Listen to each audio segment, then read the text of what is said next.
If you ever have the chance to go to the car shop, all you have to do is buzz your lips. Just like that. If you take a deep breath, hit your lips, let the sound. Now if you buzz your lips for at least 5 seconds, you can create signals by tapping your tongue behind your lips and sticking your hand in and out of the shell to change the pitch of the sound, like this.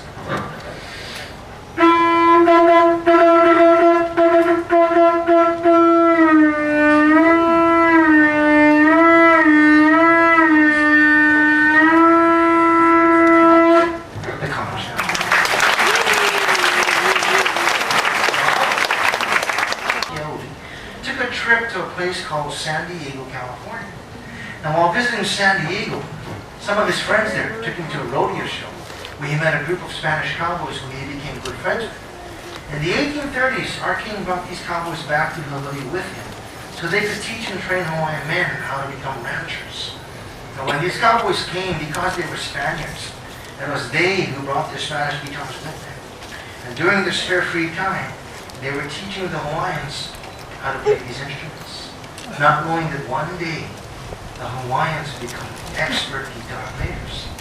To this day, when people see us with these instruments, they think this is a Hawaiian guitar. Well, it's not. We just make it look good. Now, back in the 1830s, when these cowboys came, they only came on a short contract. Before they left, they gave their guitars to their Hawaiian friends as gifts. What they forgot to do before they went was teach the Hawaiians how to tune these instruments. Luckily, through Christian hymns and through Christian choirs, these early missionaries took the time to teach the Hawaiians the difference between a major and a minor key. And with that knowledge of music, the Hawaiians began tuning their guitars to an open major chord. Now that tuning today is called slack key. And everyone says slack key. Now my guitar here had been tuned to the open G. And normally to hold on the key of G, you need at least 3 or 4 fingers, the basic G chord. But because of slack key tuning, to hold on my keys, all I need is 1 finger. This is the G. The C. And the D. Now these are 3 major chords. How many fingers am I using? 1. Wow, thing!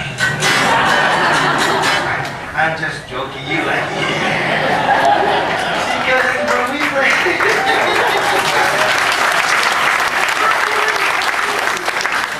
when we play slacky cousins, we don't strum. We pluck our chords like this.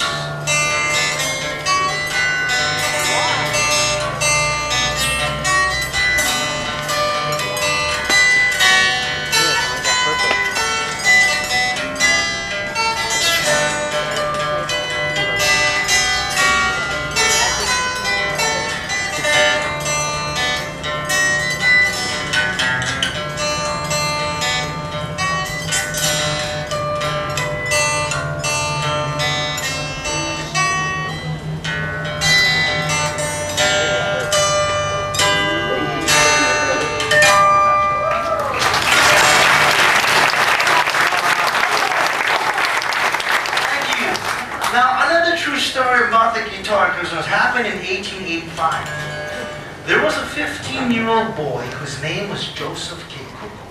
Now one evening, he was playing music at a family party, took a little break. During his break, he was sitting in a chair combing his hair, getting ready for his next performance, when he accidentally dropped his comb, which fell and hit the strings of his guitar.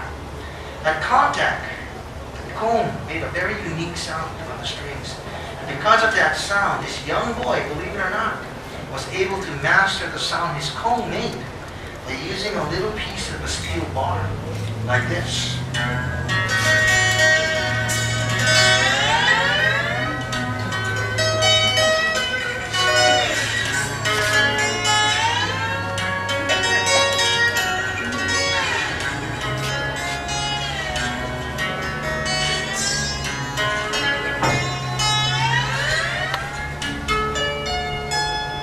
At the age of 15, Joseph Kekuku invented the first Hawaiian steel guitar right here in this town, La'i, in the year of 1885.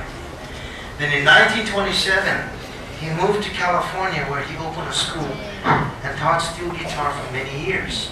Believe it or not, some of his best students moved to a place called Nashville, Tennessee, where they introduced the sound of the steel guitar to country music.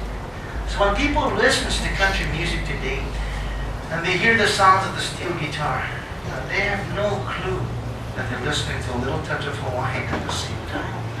And that's why I'm very proud to say that we Hawaiians, we're born with country music in our blood. And finally, cousins, in 1887, two big ships from the Madeira Islands brought Portuguese sailors here to Hawaii to help us with the sugarcane industry. Upon their arrival came a little oval mandolin called the brabinha, a two-stringed mandolin that inspired the Hawaiians to shrink down the size of the guitar and come up with their final instrument that we call the ukulele. And everyone say ukulele. One more time. Now that is the correct pronunciation of this instrument. Back in the 1950s, there was a gentleman by the name of Mr. Arthur Godfrey who came to Hawaii and fell in love with this instrument. Take it back to the States and on national TV, he called it the ukulele. Now the difference between ukulele and ukulele is the sound of the vowels. Instead of saying A, E, I, O, U, we say A, E, I, O, U. Everyone? A, E, I, O. Beautiful. Now if you can remember the sounds of our vowels, I promise you, you can name any street on this island. You'll never call the big green sign in town like highway. What's it called? Like. Everyone? You know that sign is making us so popular. One day I was putting gas in my gas station right in front here. This little rental car came up to me and the father of the family stuck his head out the window and shouted out to me, "Excuse me, sir, are you from here?" And I said, "Yes, how can I help you, sir?" He said, "We're visiting here for the first time. We're very lost. We're looking for a place around here called Pipe Line."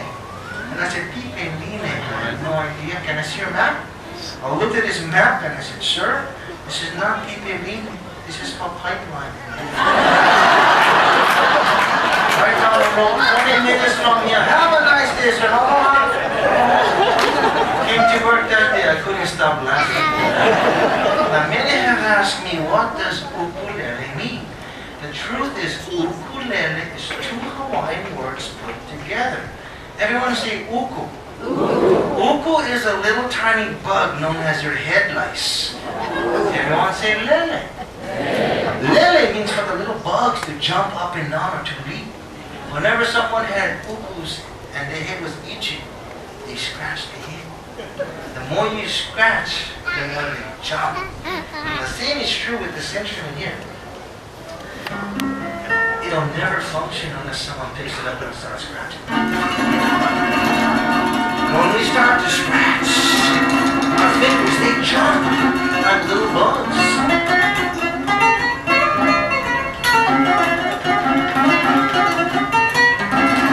Now, cousins, I like to do a little song for you that I learned from my late uncle before he passed away. My uncle was very famous, throughout the world. Everyone knew him. And I'm pretty sure he knew my uncle too. Although he's gone, his legacy was so strong. As if he never left us. My uncle's song goes something like this.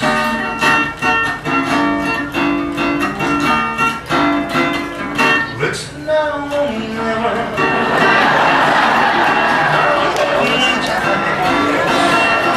Kiss me, my darling. Be mine tonight.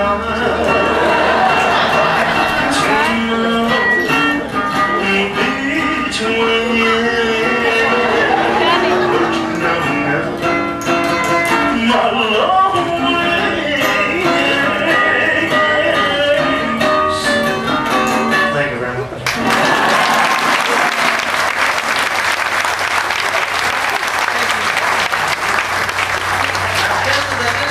like to invite our Hawaiian hula dancer.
Wow.